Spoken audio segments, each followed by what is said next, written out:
Okay, we'll go ahead and get started. Well, hello and welcome. My name is Stacy Chidawasha. I am with the South Dakota Humanities Council, and I'd like to welcome you all on behalf of the council, which produces the annual Festival of Books. We're so pleased you've joined us for our virtual 2021 event. We would like to acknowledge first and foremost that this program comes to you from ground which is the homeland of the Oceti Sakowin, the Lakota, Dakota, and Nakota people. The South Dakota Humanities Council honors and appreciates the Indigenous people who have the longest relationship to this place.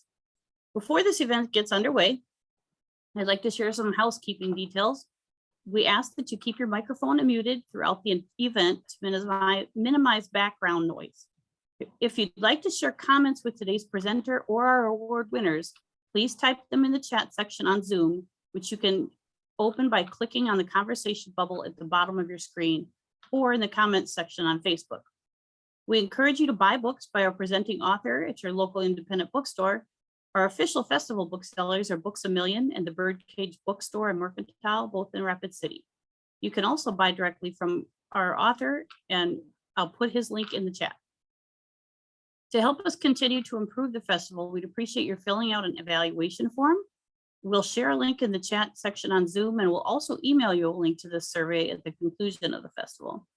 Finally, you can help keep the festival free by making a tax-deductible donation to the South Dakota Humanities Council. Just visit our website, sdhumanities.org, and click the donate button. This festival wouldn't be possible without the generous support of the numerous organizations and individuals who've already donated or acknowledged on the back of our festival guide. This colorful thing right here. And they are also listed on our website. And so on with the show. This event is the Veteran Story Contest Awards, and we are happy to welcome our presenter, Colin Halloran, to this event. Colin Halloran is a U.S. Army veteran who documented his combat experiences in Afghanistan in his memoir in verse shortly thereafter, which won the 2012 Main Street Rag Poetry Books Award. It was named a Massachusetts must-read book. He has also published the poetry collections I Carry in Flux and American Etiquette, along with many essays and short stories. When not writing, Halloran leads workshops that seek to promote personal and international healing and reconciliation through writing and the arts. To buy copies of his book, please visit colindhalloran.com/shop, and I will include that link to his website in the chat. So Colin, I turn it over to you. Thank you so much, Stacy, and thank you to everyone for joining us tonight virtually, whether it's tonight or this afternoon or midday, wherever you are.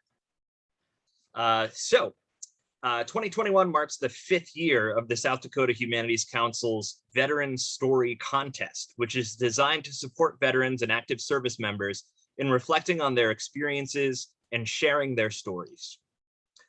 This year, we received 9 written submissions from veterans of several different branches of the U.S. military. We are grateful for the participation of each veteran and thank each of you for taking the time to submit. And I just want to take a second to thank the South Dakota Humanities Council for this opportunity to serve as a judge and get to read these pieces. It was really a very meaningful experience for me.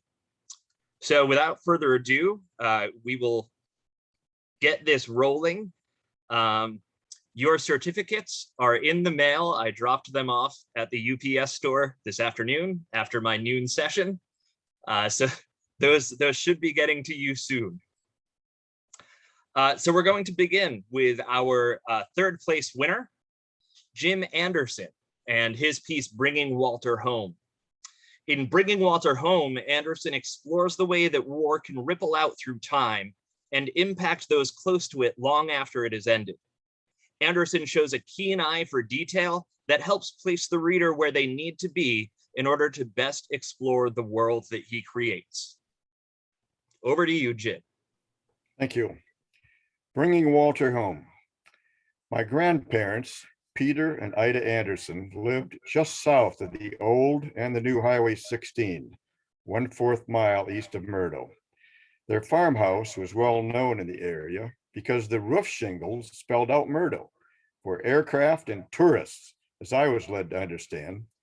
To give our parents, especially mother, a break from chasing her two young sons, my brother and I spent many hours of our younger years on the small acreage, where we explored the barn, the chicken coop, the coal shed, and the outhouse. It was our job to chase down the mice when Grandpa loaded the grain shocks.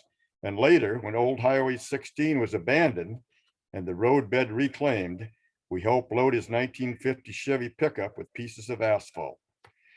The entryway to the farmhouse held the cream separator, and just inside the kitchen door was the Red Wing crock, which held the rainwater pumped from the cistern just outside the back door. The house did not have running water or electricity. The cook stove in the kitchen and the oil stove in the living room provided the heat. The kerosene lamp scattered the light and the shadows about the rooms. Grandma's oak secretary was against one wall in the small living room. Great-grandfather's picture was above the sofa at the far end, and the oil stove close to another wall. The crank telephone was next to the door leading upstairs, and several of Grandma's paint-by-number pictures were displayed on either side of the door leading outside. One wall seemed to be reserved for pictures of a young man in a military uniform. He looked a lot like my father. There was a single larger picture of this young soldier, but also pictures showing larger groups of men, all in uniform. And that is how I learned about my Uncle Walter, from those faded images. As I grew older, I learned that my uncle had been killed in World War II on a Pacific island named Kwajalein. My brother and I played with the World War I style helmet that my uncle had sent home after he enlisted in early 1941. My grandparents kept it upstairs, where Walter and his older brother, my father, spent many cold winter nights. There was a defused grenade hanging behind the kitchen door that my brother and I were allowed to handle at times. There seemed to be something special about that grenade. When it came down from its hook, the room grew quiet and inspired a sense of reverence, and I'm sure it brought back sad memories for Grandma and Grandpa. My grandparents had a very small but heavy safe in their bedroom where they kept the telegram that grandfather had picked up at the post office on February 21st, 1944. It also held the Purple Heart my uncle received posthumously and grandmother's Gold Star pin. Uncle Walter was the first veteran listed in the County Veterans Book, which was published in the late 40s, early 50s to honor all of the area veterans.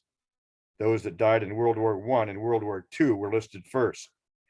That book gave a bit more information about my uncle, when he had enlisted, where he had trained and been stationed, where he had fought, and where he was buried. I learned that my grandparents had had a difficult time accepting their son's death. A memorial service was held for their son in June of 1944 at the family church, but Uncle Walter's parents had chosen that their son's remains rest alongside those of his comrades in the National Cemetery of the Pacific, the Punch Bowl in Honolulu, Hawaii.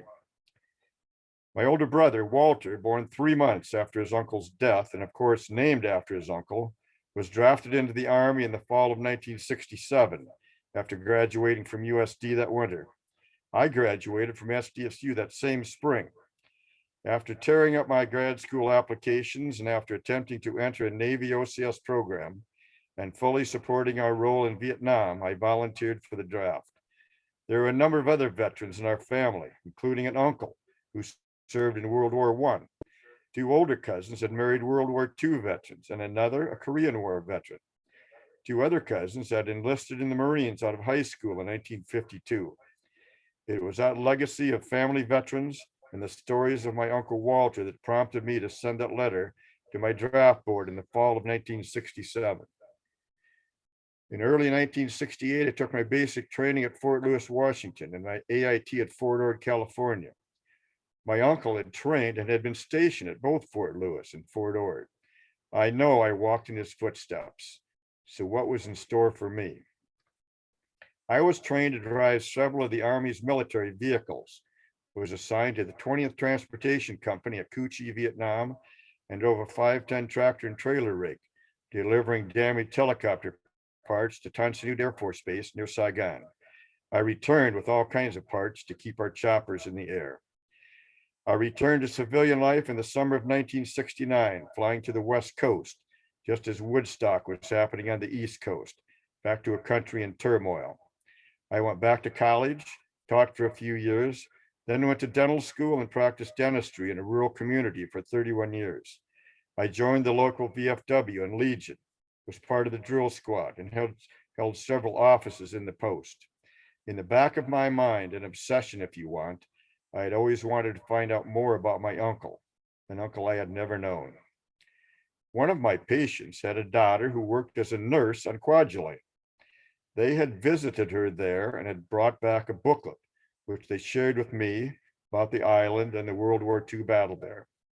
I ordered several copies for my family, and in the mid-90s placed an ad in the Legion magazine searching for veterans from my uncle's unit, the 184th Infantry Brigade.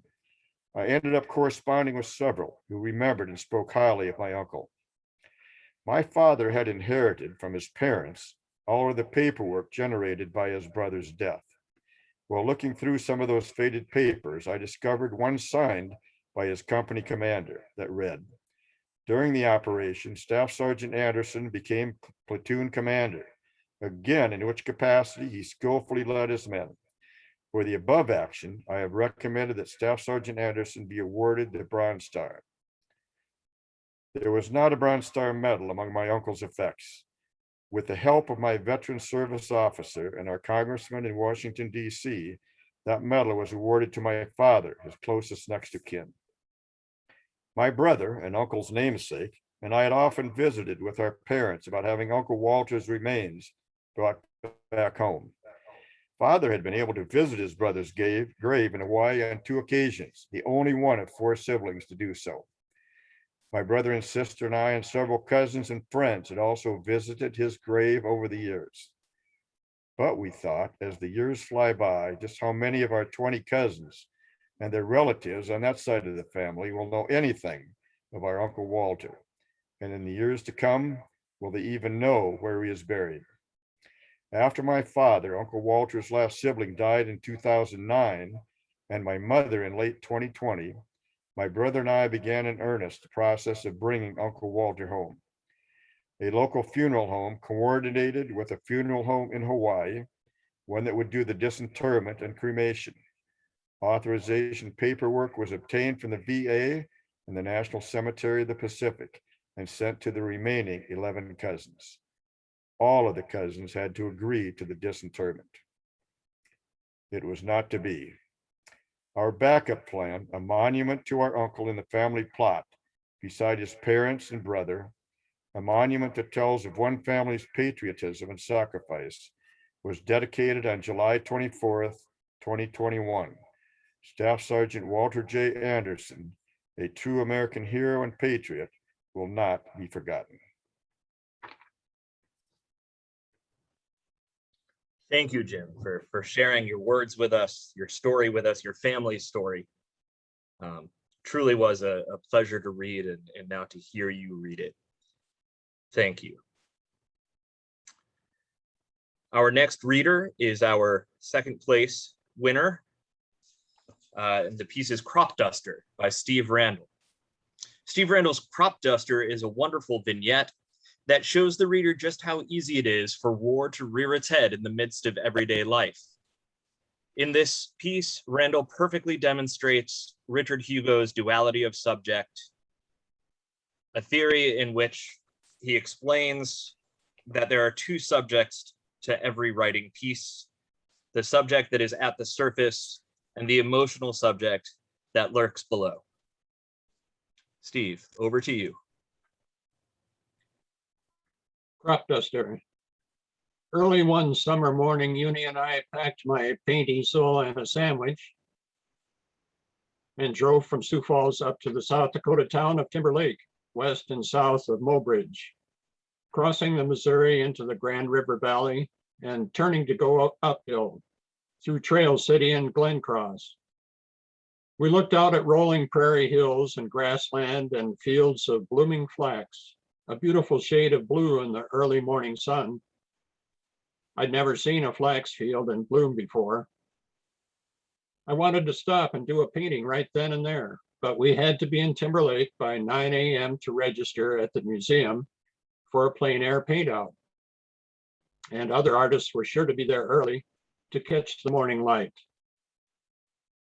Timberlake was founded in 1910 with the arrival of the Chicago, Milwaukee, St. Paul, and Pacific Railroads. Despite the town name, very few trees grew at the nearby lake. And during drought, the lake nearly dries up.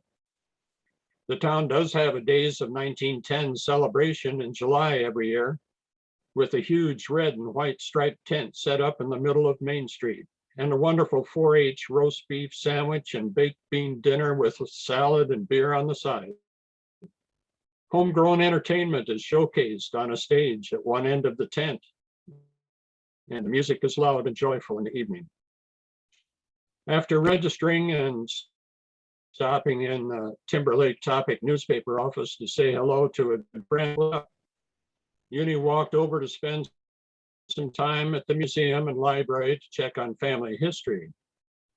I drove out to the airport hangar where a crop duster was parked and set up my easel to start a painting. Mixing the paint on my palette, I studied the sleek, bright yellow single-engine fixed-wing airplane reflecting early afternoon sunlight, silhouetted through open hangar doors, and my thoughts went back to an experience with a similar plane at a different place and time. The Cessna L-1901 Bird Dog was a single-engine fixed-wing liaison and observation aircraft in Vietnam. Target acquisition, artillery adjustment, radio relay, convoy escort, and the forward air control of tactical aircraft for close air support of combat units on the ground by Cobra gunships. On September 20th, 1968, I was briefed and assigned to ride along on a bird dog reconnaissance mission. I sat behind the pilot as we took off from Phu Loy. Right away, he started flying low to the ground in figure-8 patterns so that we wouldn't be an easy target while looking for enemy positions and bunkers. It felt like being on a roller coaster going sideways. I didn't lose my lunch, but I wanted to. After a while, the pilot got a message to target a Huey that had been shot down. Survivors had been medevaced, and we didn't want the VC to scavenge guns and radios, so it had to be destroyed. When we arrived on target, the pilot did a steep climb, then turned and went into a steep dive while at the same time holding the steering stick between his knees, opening his side window with one hand, pulling the pin from a smoke grenade with his teeth, throwing the grenade out the window with his other hand, slamming the window shut, and pulling out of the dive just in time. As we climbed up and away, I saw 2 Cobras sweep in behind and toward the grenade smoke and blow up the Huey with rockets. Mission accomplished. While I was thinking about that, I had continued to paint the duster, but I was sweating now. So I packed up my gear and could almost taste that roast beef sandwich, baked beans, and a side of beer. You'd be waiting for me.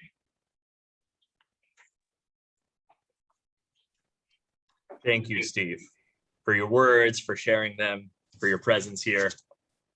I know we all appreciate it. Our next reader and the winner of the first place prize is Bill Ellingson. Ellingson's war spawned generations of sacrifice, blends the personal with the historical, seamlessly integrating historical documents, including letters, articles, and telegrams, with a narration that compels the reader all the way through the story. Over to you, Bill. Wars spawn generations of sacrifice. A story about war may be told with numbers and statistics, with detailed battlefield strategies and outcomes, and with reference to hundreds of names and places. But unless it's made personal, unless it has a face, we cannot relate to it or comprehend its sacrifices. And as in the case of the Korean War, it can quickly become a forgotten war. The face of this story is that of Robert or Bob Thompson. Bob grew up in South Dakota, graduated from high school in May 1942. He served 3 years of World War II in the Merchant Marines.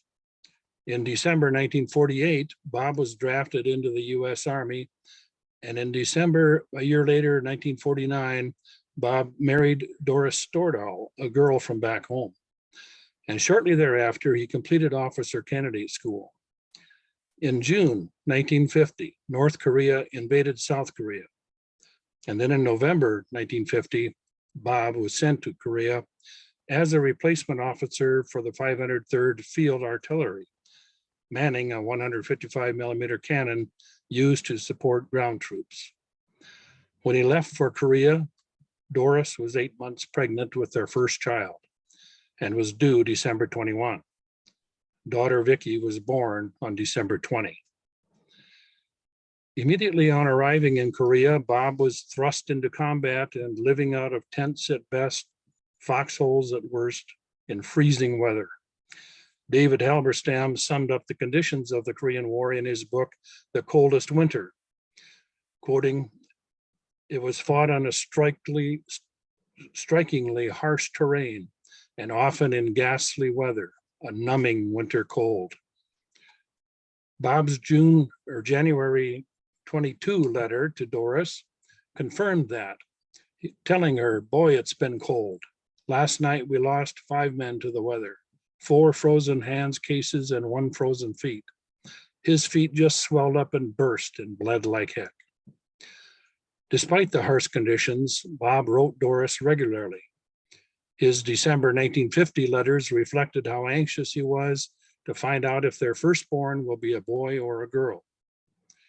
After receiving word of Vicky's birth early in January, he wrote 8 times that month, and on the 3rd, 5th, and 9th of February, each time saying how much he looked forward to seeing her. In his letter of February 9, he reminded Doris to send pictures, since he had yet to see what Vicky looked like. He also reported in that letter on his unit's status. "We are sitting in a rice paddy about 6 miles north of Hwangsong. The mountains are infested with CCF and guerrillas. We fired today on an estimated regiment of CCF. We are getting very low on ammo, believe me. Firing 300 rounds in 2 hours places a hell of a strain on everybody. On top of that, I haven't been feeling too sharp lately. Irregular meals, up all night.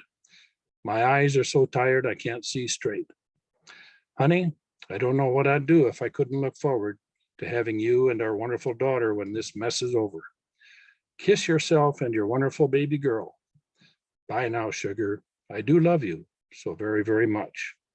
All my love forever, your husband, Bob." 3 days later, on February 12, 1951, US and other UN forces were completely overrun in the Hwangsong Valley east of Seoul, South Korea, resulting in one of the most lopsided defeats of the Korean War. Losses of life and equipment were staggering. 3 weeks after the massacre, the 7th Marines were ordered there to recover survivors, if any, the dead, as well as any salvageable equipment. It was the first opportunity to do so after Allied forces were finally able to stop the onslaught of Chinese and North Korean forces and drive them back north. As the first to arrive, the Marines came upon a grisly scene, as reported in the March 12, 1951 issue of Time magazine. Quote, 40 half-burned trucks and jeeps were scattered along the road. In the vehicles and under them lay the burned and decomposed bodies of US and South Korean soldiers. Other bodies, stripped of their uniforms, sprawled by the roadside. It was part of the most horribly concentrated display of American dead since the Korean War began. In the February 2001 issue of the VFW magazine, Gary Turback also described what the Marines saw. On March 7, the 7th Marines re-entered the area north of Hwangsong for the first time since the rout 3 weeks earlier. Frozen in time and frozen literally, the battle scene remained eerily preserved. The grisly scene, horrible almost beyond belief, shocked even the toughest men of the 7th Marine Regiment. Some averted their eyes. Others broke off their macho banter to talk in hushed, church-like tones. It was death that spooked them, death that hung like an eerie cloud over the narrow valley north of Hwangsong, Korea, that cold, quiet day in 1951. The official command report, in its customary detached language, reported in part, quote, "The recovery team recovered over 250 bodies, with the exception of the few bodies which had been crushed by tanks or burned. The bodies were all, for identification purposes, in excellent condition. Most of the bodies recovered showed multiple bullet wounds."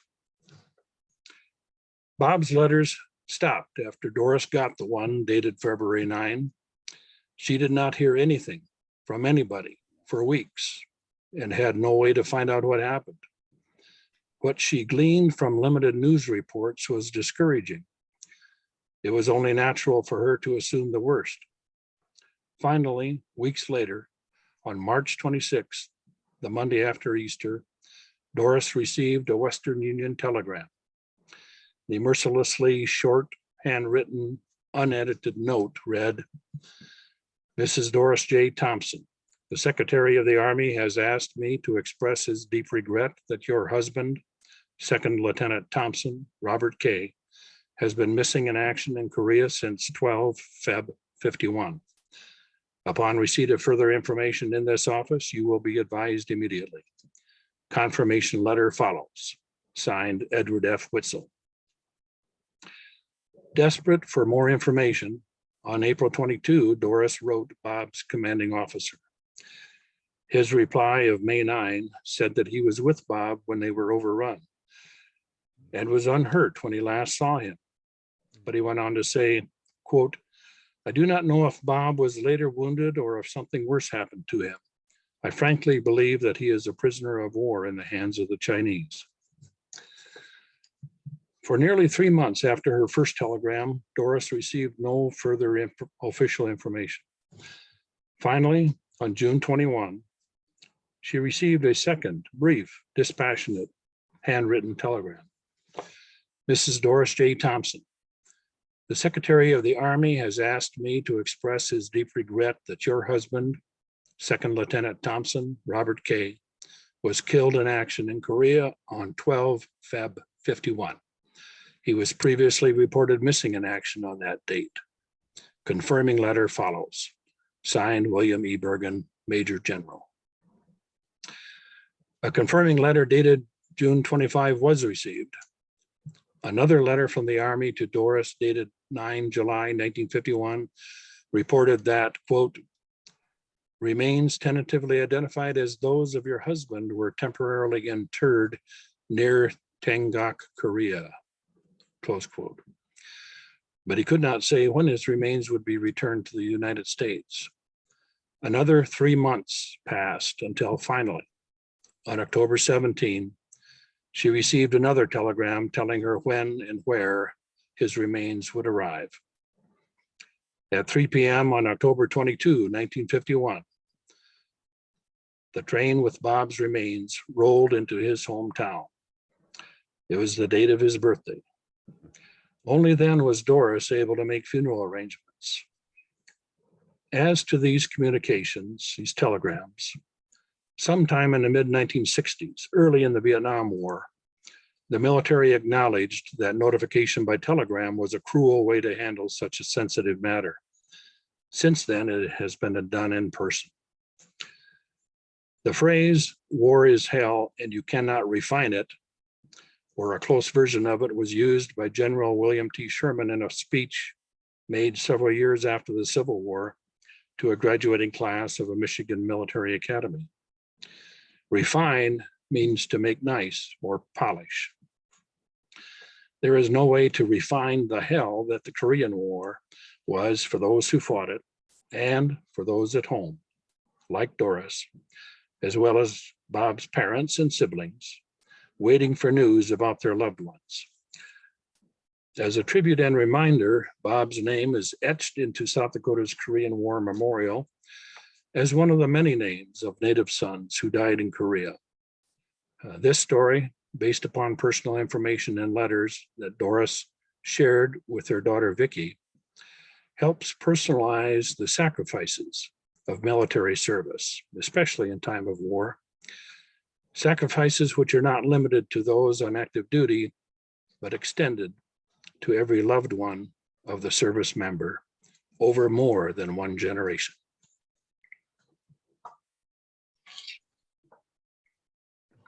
Thank you, Bill. Very powerful. I want to once again thank you all for joining us. I want to once again thank our three readers for your words, for your graciousness in sharing them with all of us, and for your service that we all know lies behind the words that you've written. We have three great examples here of different approaches and ways that war can be written about and can be processed. It's my hope, and I know the hope of the South Dakota Humanities Council, that these stories will inspire others to write and to submit to next year's contest. Thank you, gentlemen, for submitting this year. And again, congratulations on your wins. I'm confident that everyone is clapping at their computers right now. Thanks, Colin. On behalf of the South Dakota Humanities Council, congratulations to our award winners. And thank you to you, Colin, and to our award winners, Jim, Steve, and Bill, for sharing your time, stories, and experiences with us. Thanks also goes out to all of you on the Zoom and Facebook audiences for attending this event. Don't forget to visit our website, southdakota.bookfestival.com/virtual, for more great programming to come throughout the rest of the weekend, which is the virtual 2021 South Dakota Festival of Books. Again, thank you so much to and congratulations to our award winners. You wrote about things that are very personal, and it was very inspiring, and those stories need to be told. So we appreciate you.